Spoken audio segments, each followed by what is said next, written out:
Burma کی اس ماں سے بھی جا کے پوچھو جس کا بچہ پلٹ کے آئے کوئی نہیں، آیا ہی نہیں، اس سے بھی پوچھو۔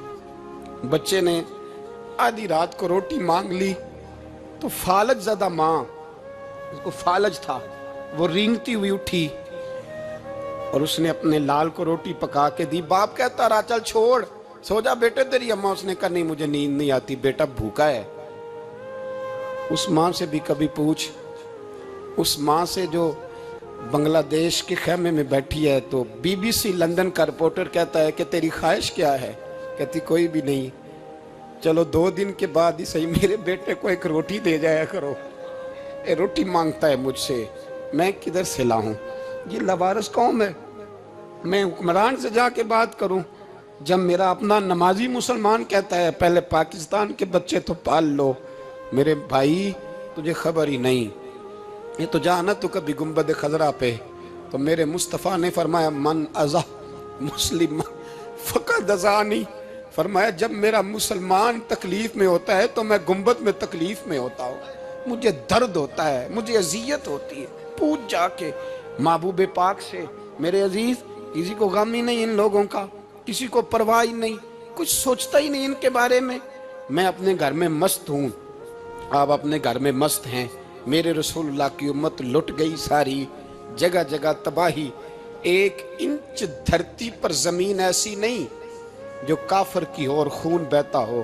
ایک ریمن ڈیوس امریکی کتا یہاں بند تھا مسلمانوں کے قتل میں، انہیں اپنی قوم کی اتنی فکر تھی وہ راتوں رات چھڑا کے لے گئے، لیکن میری اور تیری بہن عافیہ صدیقیہ سالوں سے بند ہے۔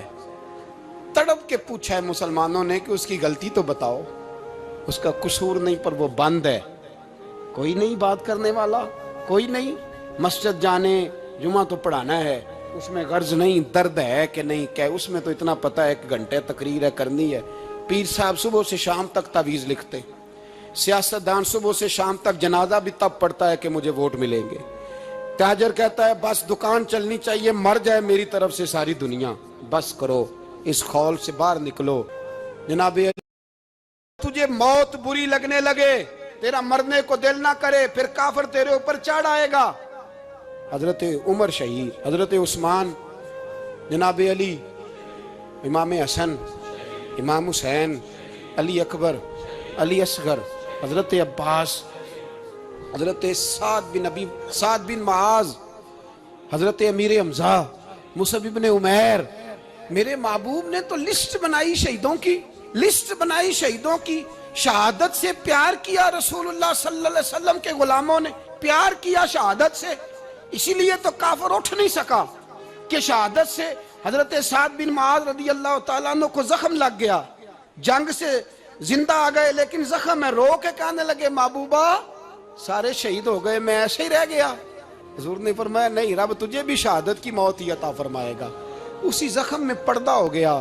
میرے بھائی حضرت عمر بن جموح رضی اللہ تعالیٰ عنہ 4 بیٹے لے کے احد کے میدان میں آئے، کہا محبوبہ میرے 4 ہی تھے، میں سارے لے آیا ہوں، سارے ہی قبول ہیں؟